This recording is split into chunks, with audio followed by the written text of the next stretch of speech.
प्रबोधनाचा जागच करत त्या ठिकाणी करत आहेत. असे एक नामांकित व्यक्तिमत्व व्याख्याते आपल्याला लाभलेले आहेत. टाळ्या वाजवून आपण जोरदार राहून स्वागत करूया प्राध्यापक पवन कुमार पाटील सरांचे.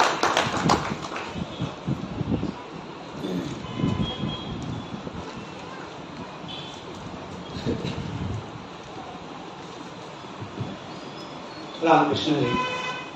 खरं तर ज्या नगरीत तुम्ही आहात माहीत असेल तुम्हाला सगळ्या माझ्या उपस्थितांना की जी नगरी शाहूराजांची आहे. मगाशी उत्तमदादा कोणतरी बोललं की क्रांतीचा इतिहास कुठून रचला जातो ते ही नगरी आहे. म्हणून या नगरीतल्या माझ्या सगळ्या तमाम या भ्रष्टाचार आंदोलनामध्ये खरं तर मी कुठं काम करावं या अगोदर ठरवावं. जन्म कुठे माहित नाही, प्रत्येकाचा मृत्यू फिक्स आहे, पण मरणापर्यंत मी काय केलं याची जाणीव करून देणाऱ्या आंदोलकांना मी खरंच मनापासून सलाम करतो. आज ताराणीच्या साक्षीनं त्या ठिकाणी उपस्थित असणाऱ्या माझ्या भगिनी असतील.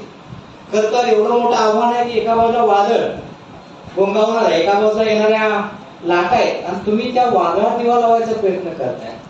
मला भीती वाटते की वादळात दिवा लावताना दिवा लावण्यात तर शिल्लक राहतील की नाही असा एक काळ आहे. पण उषा काल होता होता काळ रात्र झाली, अरे पुन्हा आयुष्याच्या पेटवा मशाली हा आदर्श घेतल्या माझ्या तमाम या उपस्थितांचं मनापासून स्वागत. मला बरं वाटलं की आज अरुणदादा खरंच उत्तमदादांचं मी कार्य 8 दिवसापासून फक्त ऐकलं वाचलं. आल्यानंतर अनेकांची मनोगत मी म्हटलं की अधिवेशन अनेकांना मनोगत द्यायला परवानगी द्या, कारण का त्यांची विचार ही संघटनेची बळकटीकरण आहे. सहसंघटना उभा राहत नाही दादा आणि असंख्य संघटना उभा राहिल्या, पण त्या संघटना टिकवणं फार काळाची गरज आहे. आज पद फार महत्वाची नाही, कारण पदापेक्षा सेवेला महत्व देणारी माणसंच मोठी पदं करू शकतात. कारण अलीकडच्या काळामध्ये संविधान पुन्हा कोण लिहू शकेल असा या जगात माणूस जन्माला येऊ शकत नाही आणि आरक्षणाचा मुद्दा जगाला पटवून देणारा शाहूराजा पुन्हा जन्माला येऊ शकत नाही. आणि मुलींना पहिली शिक्षणाची सोय करणारी सावित्रीबाई पुन्हा नाही, पण सावित्रीच्या लेकी होण्याचं भाग्य आज तुमच्या आमच्या जवळ आहे. खरंच मला कौतुक वाटलं. मगाशी माझे प्रेसचे दादा म्हणते की भ्रष्टाचार म्हणजे नेमकं काय.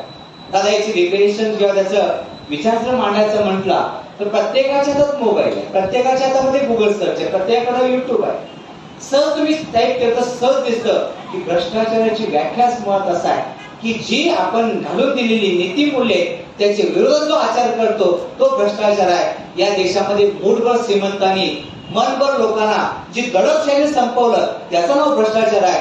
मूठभर लोकांनी स्वतःचे इमले उभा राहिले, पण माझ्या आदिवासी समाजाच्या माणसाला अजूनही न्याय मिळाला नाही, तो भ्रष्टाचार आहे. माझ्या राजू दीक्षितांनी सांगितलं होतं 1984 ला राजीव गांधींचं वाक्य होतं दादा की मी जेव्हा दिल्लीहून 1 रुपया पाठवतो त्यातले 15 पैसे त्या कामापर्यंत पोहोचतात, मग ते 85 पैसे कुठे जातात ते माहित नाही. जर पंतप्रधानांचं हे वाक्य असेल तर पुन्हा आपण विचार करायला पाहिजे की आपण कोणत्या जगात जगत आहोत. आज खरं सांगू का तुम्हाला, हे संपवणं ही काळाची गरज आहे. आम्ही जन्म घेतला तर आमच्या समोर एक आव्हान आहे. मला तर असं वाटतं की जन्माला आल्यापासून आपण जिथपर्यंत आलो ना इथं प्रत्येक ठिकाणाला या भ्रष्टाचाराचा थोडा ना थोडा स्पर्श होत गेला. मी तर शिक्षण क्षेत्रात काम करतोय दादा. गेल्याच वर्षी तुम्ही बातमी वाचली होता, कोट्यावधीचा भ्रष्टाचार एका टीईटीच्या टेस्ट मध्ये एका गृहस्थाने केला होता. मी शिक्षणाधिकाऱ्यांशी नाव गेलो नाही, पण मला वाटतं याला काय करायचं, एवढं कमवून तर काय करायचं. अरे 7 पण लाकडं आणि 7 पोती शिनी झाल्या, तेवढ्यातच नसेल पंचगंगे मला वाटतंय थोड्याशा शिनीव चालत येतो, तरी नालायक लोकांना कशाला एवढी गरज पडल्या एवढ्या प्रॉपर्ट्या मागे ठेवायच्या. एकेकाने एवढी प्रॉपर्टी उभा केला की पिढ्याने पिढ्या संपणार नाही एवढी त्यांनी तसदी केली. मला म्हणायचं आहे कुणासाठी केलं आम्ही सगळं. अरे ज्या जनतेच्या सेवेसाठी माझ्या माणसानं मला उदाहरण द्यायचं लालबहादूर शास्त्रींचे दादा. काही जेव्हा लालबहादूर शास्त्री कार्यक्रमाला गेले तर त्यांचा पायजमा फाटला होता.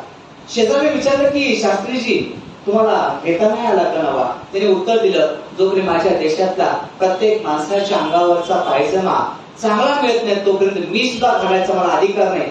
असे पंतप्रधान देशाला पुन्हा मिळतील का.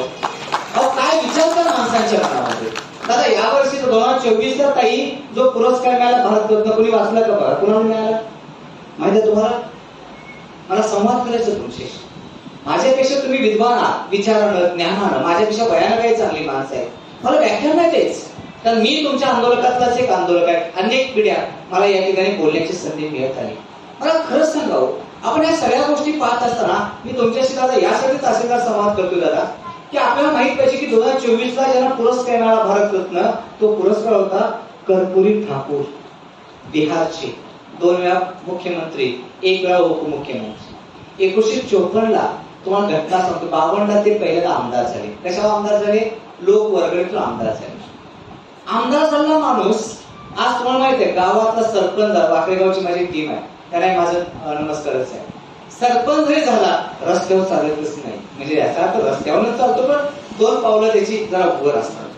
अलीकडच्या काळामध्ये पद जरा जरी मिळाला तर माणसाच्या अंगावर असं काही झुल फेकली जाते की त्याला वाटते की माझ्याशिवाय काय चालतच नाही. आणि हवे तरणारी माणसं वेगळे आहेत, तुम्ही आम्ही तर अजिबात नसणार आहे, तर तुमच्या आमची दिशाच वेगळी आहे. आणि मगाशी मला म्हटले होते, मी आकाशदादाशी चर्चा केली की गर्दी, अरे बाबा गर्दी अशा कार्यक्रमात कधी येईल का? इथं तुम्ही कोण भ्रष्टाचारी पुढे आणलाय सारखा, ज्याच्या हस्ते तुम्ही काय इथे कार्यक्रम ठेवला, इथे येतीलच कशी? ज्यांच्या विरोधात तुम्ही एवढं मोठं संघटन बांधताय, इथे ती गरज आहे. कर्पूरी ठाकूरांना 52 नंतर 54 युरोप दौऱ्यावरती जायचा प्रसंग आला. तर युरोप दौऱ्यावर जाताना त्यांना मित्राचा कोट घ्यावा लागला होता, मित्राचा कोट. आणि युरोप दौऱ्यावर गेल्या माणसाला चौकशी केल्यानंतर कळलं की त्यांचा कोट 2 ठिकाणी फाटलेला होता. या देशातील बिहारचा आमदार युरोप दौऱ्यावरती फाटलेला कोट जाऊन घालू शकतो. आज आमच्याकडची जर बघितली राहणीमान तर मला वाटतं आपण त्याच्यावरती न बोललेलं बरं. दिवसाला कपडे बदलणारे माणसं, आजचा वापरलेला ड्रेस उद्या वापरत नाही, पुन्हा म्हणे ते ड्रेस सेला लावले जातात. यांचे या मंत्र्यांचे, या संत्र्यांचे, यांचे ड्रेस आहेत आणि ते विकलाट होत असं मी ऐकलंय. मी का अजून खरेदी केला नाही. आणि ते घ्यायला पण लोकांची झुंबड आहे की त्याने एकदा वापरलाय म्हणजे आपल्या अंगावर सुद्धा मी कदाचित मंत्री होतोय का काय, अशा अनुषंगाने लोक खरेदी करत असतील. कर्पूरी ठाकूरांच्या आयुष्यात पुन्हा एक प्रसंग सांगतो दादा. त्याचा मुलगा आजारी पडला तेव्हा त्यावेळी इंदिरा गांधींनी त्यांना सांगितलं होतं की तुमच्या मुलाला जर बरं करायचं असेल तर आपण परदेशातली ट्रीटमेंट घेऊया. हा माणूस म्हटला माझा मुलगा एका नेत्याचा मुलगा आहे, म्हणून त्याला जर शासकीय सेवा देणार असाल तर माझ्या देशातले असंख्य लोक आहेत की त्यांना अजून शासकीय सेवा देता येत नाही, माझ्या मुलाला सुद्धा शासकीय सेवेची गरज नाही. एवढा मोठा प्रश्न. अहो बिहारमध्ये इंग्रजी विषय काय गरज आहे म्हणून सांगायला हा माणूस 2 वेळा काही मुख्यमंत्री झाला, 1 वेळा उपमुख्यमंत्री झाला. त्याच्या आयुष्यात एकच शेवटचा प्रसंग सांगतो. जेव्हा बिहारच्या आमदारांसाठी जमिनी द्यायचा योजना केली होती सरकारने की प्रत्येक आमदाराला थोडीशी जागा असावी, त्याचं भू असावी, त्या भूदारावरती त्याला स्वतःचा इमला बांधावा. या माणसानं स्वतःला जागा सुद्धा घेतली नाही. केवढा मोठा माणूस सांगा. जेव्हा तो गेला ना या जगातून तर त्यांच्या मागे त्यांची कुठलीही प्रॉपर्टी शिल्लक नाही आणि त्या व्यक्तीला आज भारतरत्न किताबला किती लोकांनी यांचं जीवन अभ्यासलं. दादा भ्रष्टाचाराची निदानची काय पाळंमुळं इथं आहे. माझी बहिणाबाई सहज म्हणते, अरे मानसा मानसा तुझी नियत खराब, अरे तुझ्या परिस बरं गोट्यातलंच जनावर.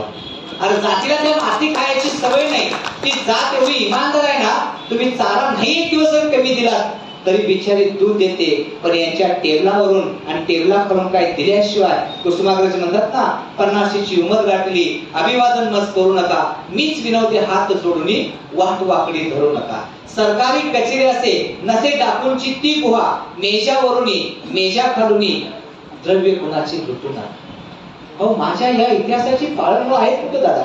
जेव्हा उषकाला होता ही काळ रात्र होते तेव्हा पंथी जपून ठेवा अंधार फार झाला, थोडा उजेड ठेवा अंधार फार झाला, काळ्या ढगात आहे पुन्हा टपून वीज, घरटी जपून ठेवा अंधार फार झाला. आणि अंधार दूर करायचं काम हा उत्तम दादा नावाचा ग्रस्त करतोय. मला वाटतं तुम्हाला सगळ्यांना हा संघर्ष करत असताना त्यांना माहिती अनुभव काय येत असतील. त्यांना जर विचारलं काय काय अनुभव आहे तर ते अनुभव सुद्धा शेअर करताना अनुभव शार आहे. आज भ्रष्टाचाराच्या विरोधात बोलायला जरी गेलात ना तर कचेरीची दारं तुमच्याकडे सातत्यानं खुली असतील. कधी तुम्हाला आत ओढलं जाईल कळणार सुद्धा नाही. आणि मग अशा अवस्थेमध्ये तुम्ही एवढी मोठी ताकद लावता, एवढे लांबून लोक येतात, अगदी गड हिंगलाजून आलेली माणसं मी तर बघितल्यानंतर मला वाटलं की कोल्हापूर जिल्ह्यातलीच फक्त असतील तर काय. नंतर दादा बोलताना दादांच्या अंगावरती जो शहारा होता ना तो एकट्या माणसाचा नव्हता, या देशातल्या गरीबातल्या गरीबावरती होणाऱ्या अन्यायाविरोधाचा हा हुंकार होता. ही साधी भाषा नव्हती. इथे प्रत्येक माणूस जे बोलत होता ना ते अत्यंत तळमळीने बोलत होता. खरं सांगता भ्रष्टाचार संपेल असं अनिल दादा कदाचित आशावाद करून आपण जगायला पाहिजे. संपणार एक दिवस सकारात्मक ठेवूया आपण. पण आता लोकांना काय लागले की दगड निसटलाय, दगड निसटलाय. या दगडाच्या खाली श्रीमंत गरीब भेदभाव नसणार आहे. इथं कोण मोठा आहे आणि कोण गरीब आहे भेदभाव नसणार आहे. कुणाची किती संपत्ती आहे भेदभाव नसणार आहे. सगळी चिरडीचा याची जाणीव आता लोकांना व्हायला लागली. तुम्हाला काय वाटलं धार्मिक स्थळांना आम्ही दान द्यायला लागलो लय पुण्य करतोय म्हणून लाज वाटली पाहिजे. अरे धार्मिक स्थळांना तुम्ही दान करा मान्य आहे. माझा पण धर्मावरती विश्वास आहे, देवावरती विश्वास आहे, मानवता हा माझा मोठा धर्म आहे, या धर्मावरती माझा विश्वास आहे. तुम्ही एवढ्या मोठमोठ्या मंदिरांना देताय ना दान, अरे कवा तर या ना माझ्या वृद्धाश्रमातला माझा पाठ आहे, अनाथ आश्रमात माझा